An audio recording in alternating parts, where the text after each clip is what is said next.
Oke, terima kasih kembali lagi dengan Pak Gusnul dalam mata pelajaran produk kreatif dan kewirausahaan.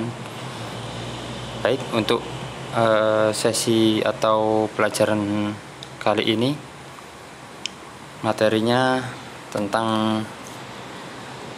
analisa bisnis dan studi kelayakan usaha. Jadi kalau kemarin hanya sekedar garis besar produk kreatif dan kewirausahaan yang disampaikan Pak Gusnul, kalau sekarang lebih khusus kepada analisa bisnis dan studi kelayakan usaha. Baik, jadi kalau kita perhatikan analisa bisnis dan studi kelayakan usaha adalah penelitian tentang layak atau tidaknya suatu bisnis dilaksanakan dengan menguntungkan secara terus-menerus. Hasil studi kelayakan usaha pada prinsipnya bisa digunakan antara lain untuk merintis usaha baru, misalnya membuka toko, membangun pabrik, mendirikan perusahaan jasa, membuka usaha dagang, dan lain-lain. Mengembangkan usaha yang sudah ada, misalnya menambah kapasitas pabrik, memperluas skala usaha, dan lain-lain. Jadi kalau kita perhatikan analisa bisnis ini itu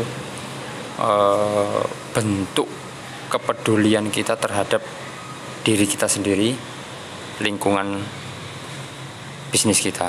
Jadi secara pribadi diri kita sendiri selaku pendiri atau founder, dan juga lingkungan, baik itu karyawan maupun pabriknya.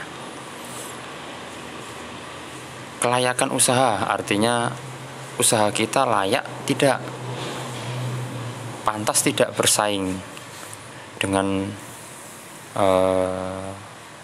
brand yang lain atau merek-merek yang sudah ada sebelum kita membuatnya. Contoh, jadi kalau ada analisa bisnis itu pertimbangannya banyak. Jadi ini sekedar contoh saja. Saya membuat sesuatu produk, katakanlah snack. Snack ini bahannya dari kacang. Yang kemarin brand yang dulu punyanya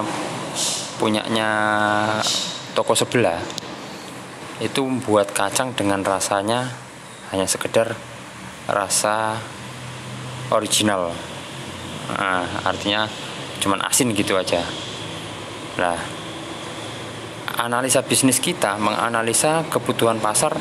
Tidak mungkin orang suka dengan rasa asin saja. Mungkin ada yang alergi dengan asin. Oke, kita kasih pedas. Ini kita buat kacang yang rasanya pedas. Ada lagi analisa, oh iya, pedas manis. Kita buat produknya. Kita buat kacangnya dengan rasa pedas manis. Oh iya, ada anak kecil yang suka rasa barbeque atau ayam panggang. Oke, kita buat kacang, kita bumbui dengan rasa barbeque. Ini adalah bentuk analisa bisnis kita. Kopi, kalau dulu kopi cenderung hitam atau pahit. Kalau kita menganalisa kebutuhan pasar, oh iya, sekarang seperti apa kebutuhan pasar, layak apa tidak usaha kita. Kita buatlah coba kopi dengan rasa kayak semacam white coffee. Nah, itu ada yang Torabika, ada yang kopi susu. Ini adalah bentuk analisa bisnis. Terus kemudian kita studikan layak tidak ini di pasaran. Artinya layak ini benar-benar aman dikonsumsi. Terus kemudian dari pihak pengguna atau konsumen ini merasa nyaman. Tidak, kalau sebenarnya kopi, aslinya kopi itu adalah bentuknya pahit tanpa gula. Itu benar-benar penikmat kopi sejati. Oh iya, tapi kalau di pasaran seperti itu, kita buat seperti itu, tidak mungkin laku. Maka harus dikasih pemanis atau agak manis atau dikasih susu lah. Ini namanya analisa bisnis dan studi kelayakan usaha. Oke, seperti itu. Jadi kalau studi kelayakan usaha adalah kalian meneliti tentang layak atau tidak produk kalian atau bisnis kalian. Kalau sudah layak, kita berbicara tentang keuntungan.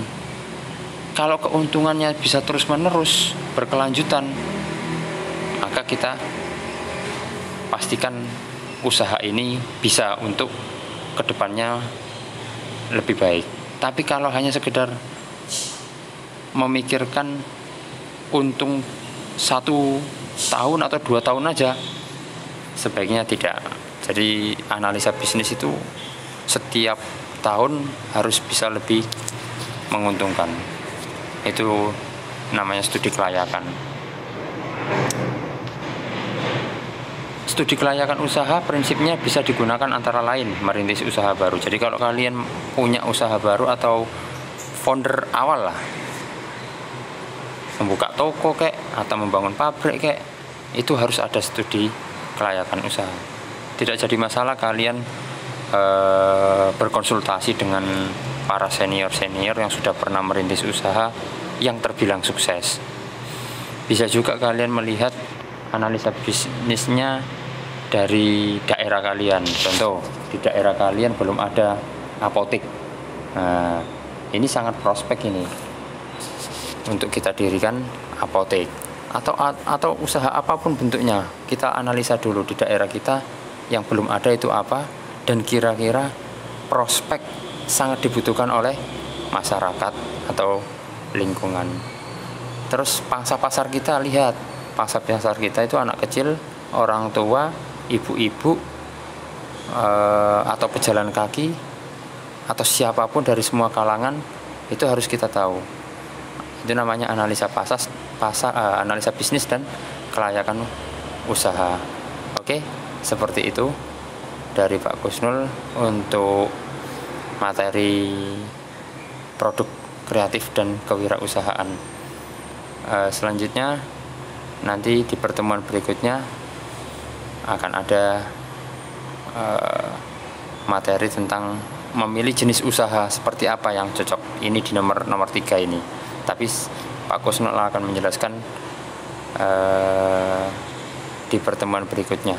Oke, cukup sekian materi PKK dari Pak Kusnul.